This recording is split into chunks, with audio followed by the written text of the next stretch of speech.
All right, so we got the notes for special products of polynomials. So there are three special products: difference of squares, where you have two numbers that are perfect squares, or numbers and variables that are perfect squares with a difference in between them. Factors is a plus b times a minus b. Difference of cubes, same thing, difference in between, but the things are perfect cubes formula. And the sum of cubes, so if you notice, there is no sum of squares, so we cannot have a squared plus b squared and have it factor nicely. That's not a thing. So in general, the steps are determine what the values of a and b are and then plug them into our formulas. So if you look at number one, these are all difference of squares.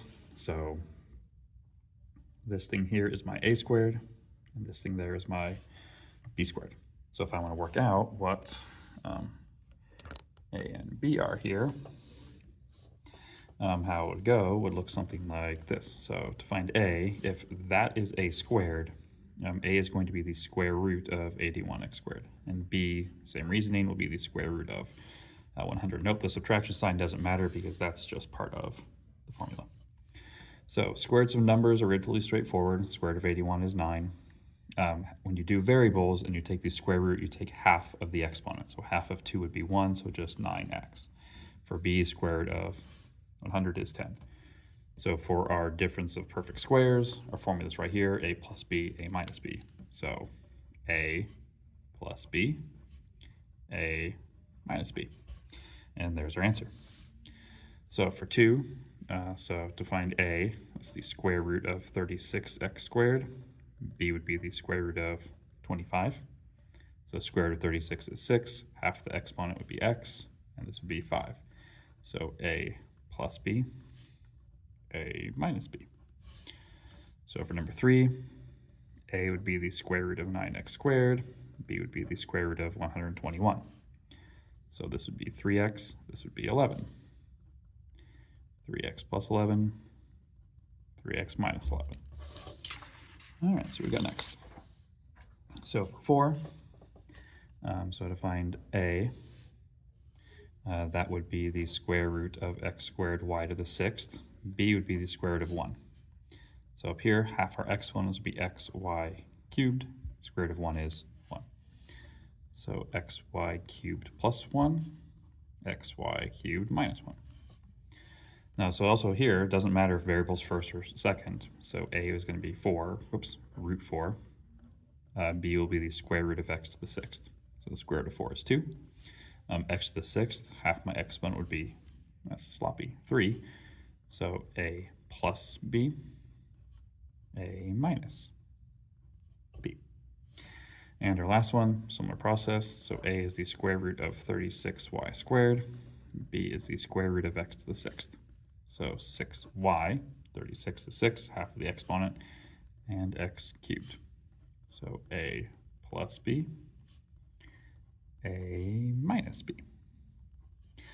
Okay, so for sum or difference of cubes, similar process where you need to work out what a and b are, except instead of doing square roots, because these are perfect squares, we will be doing cube roots because those are perfect cubes. So whereas a square root is two identical numbers that multiply together, so like 6 times 6 is 36, 2 times 2 is 4, 1 times 1 is 1. For cubes, you need 3 identical numbers. So for example, 27 here is 3 cubed. 3 times 3 times 3 is 27. 8 is 2 cubed. 2 times 2 times 2. 64 is 4. 4 times 4 times 4.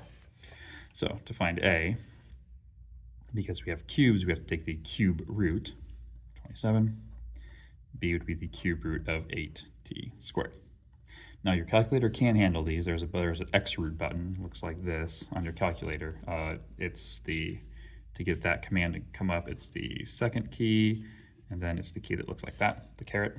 But before you do that, you will have to hit the number 3 because you have to have the root type out front. So to get a cube root, you'd hit 3, the second, the caret key, this will show up with probably a parenthesis there, and then you can type your number in. Now this is for a Texas Instrument 2-line calculator. There's different things for graphing calculators if you have one of those already. Anyway, that's 3. So the cube root of 8 is 2. Now for square roots, we divided our exponent in half, 2. For cube roots, we divide our exponents by 3. So t cubed divided by 3 is just going to be t. And then we would need the formulas on the front page. So for difference of cubes, if you look at the notes front page, it's a minus b, a squared. So a squared is going to be 9, 3 times 3, plus a times b, which would be 6t, times, or plus, whoops, b squared. Now when I square 2t, I square the 2 and I square the t. So that's going to be 4t squared. And that would be my final version. So for 8 here, a is going to be the cube root of a cubed. B will be the cube root of 64. So exponent divided by index, 3 divided by 3 is 1, so just a. Cube root of 64 is 4. So difference again. So it's a minus b, then a squared, which in this case is just a squared, plus a times b, so a times 4 would be 4a, plus b squared, which would be 16. All right, let's go to the last couple here. So for number 9, to find our a value, so a would be the cube root of 27u cubed, b would be the cube root of 8d cubed. So the cube root of 27 is 3, exponent divided by index would be 1, so just u. Cube root of 8 is 2, exponent divided by index would be 1, so d. The thing in the outside of the root is called the index. So a fourth root, the index is 4. So this is a sum, so it's the other formula from the front page. So it's a plus b, a squared, so 3u squared, square the 3 gives me 9, square the u gives me u squared, minus a times b, so that's going to be 6ud, plus b squared, so square the 2, square the d, 4d squared. So for 10, our a value is the cube root of r cubed, our b value is the, cube root of 27g cubed. So r and 3g. So it's a sum again, so a plus b. A squared would just be r squared, minus the product, a times b, so 3rg, and then plus b squared. So square this 3, square the g, gives me 9g squared. All right, so for 11 here, a, the cube root of 1, b is the cube root of s to the 6th. So the cube root of 1 is just 1, and or exponent divided by index is going to be s squared. So it's a difference, so it's a minus b, parentheses, a squared would be 1, plus a times b, so that's just going to be s squared. You don't need to have the 1 there, plus b squared. Now, since this is s squared, when you square an exponent, you multiply the values together. So 2 times 2 would be 4, so s squared squared is s to the 4th. Now, this thing actually can factor one more time because that is a difference of squares. So if I had to fully factor it, it would look like this. It would be the full factorization. Okay, and our last one here. So to do a, that's the cube root of 125k to the 6th. B would be the cube root of 64h cubed. So the cube root of 125 is 5. Divide my exponent by 3 gives me k squared. Cube root of 64 is 4. Divide my exponent by 3. So since it's a sum, it's a plus b. So 5k squared plus 4h.